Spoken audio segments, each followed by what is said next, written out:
How you guys doing? Kent here. Today I'm going to be giving you guys my review and my takeaway of The Haunting of Bly Manor. It's a 9-part series, and you'd think it would take me longer to have this review up, but I watched it literally in the past 3 days. I binge watched it ever since it came out, and honestly, I loved it. I thought it was great.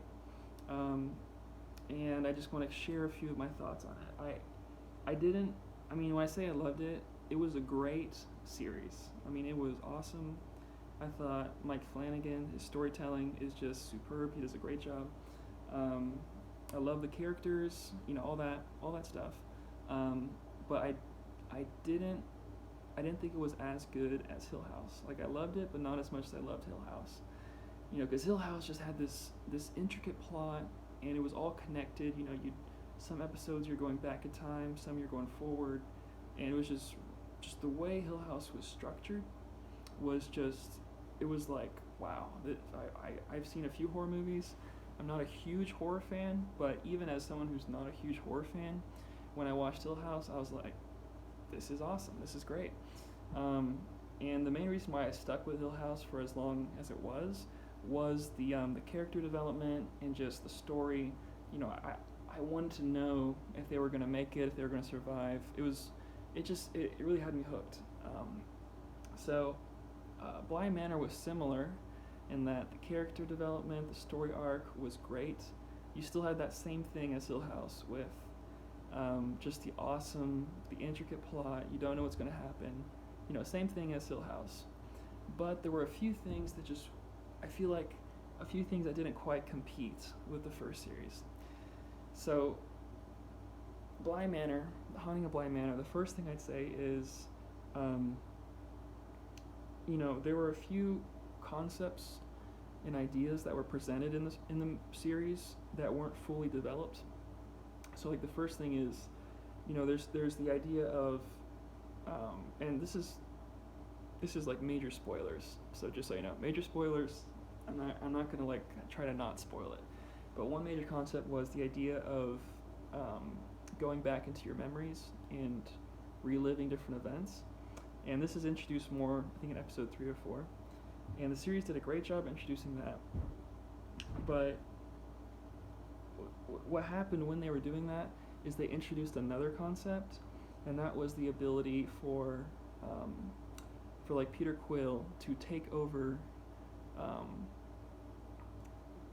Miles's body and control him.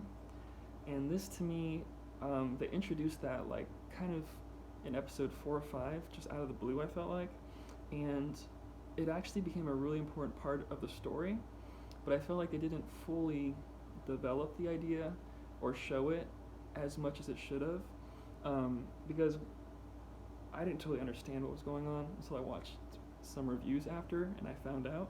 But Peter Quill is basically taking over Miles's body, and his goal was to make it so that Miles and Flora would lead him and his girlfriend out of Bly Manor because they were taking over them. And since they were still alive and they could go out of the house, they would be able to do this. So I feel like it makes sense. It's a logical point, but I felt like the series itself didn't quite introduce that concept in a way that was clear enough for the audience, and even once it was introduced, they didn't quite develop it enough later. So that was one thing. I felt like there were certain plot holes, not quite holes, just plot links that weren't totally linked to later on. With this is in Hill House, Mike Flanagan, he reveals something earlier on. He'll introduce a concept, and then in the last episode, you're like, wow, it's revealed why that was introduced earlier.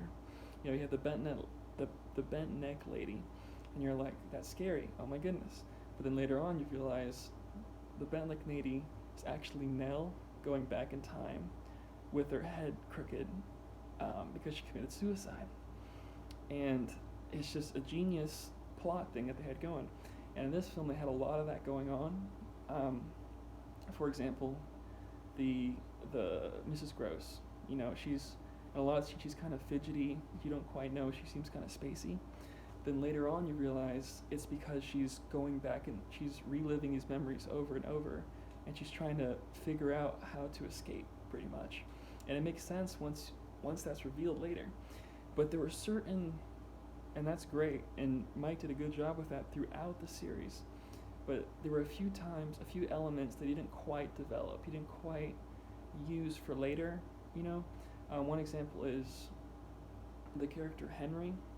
You know, there's a scene where he's talking to a version of himself who's evil, and the whole episode is showing this person who he's talking to being there, and it's scary. It's like, wow, and it works in the episode, but then like you never see this version of himself ever again. So I felt like the story needed to bring him in later and like have that character confront him and overcome him somehow. But that's just kind of left hanging in the past. So there were certain elements like that I felt like they kind of just left hanging in the past that needed to be addressed later. But yeah, that's just something I had. Overall, though, it was a very solid series. I really liked it. You know, some people didn't like the British accents, but I think they did fine with that. That wasn't a big issue for me. So yeah, overall, I give it a B+. I thought it was good. I don't know if I'd say it was as good as Hill House, but it was still a solid series, worth the watch. But yeah, so.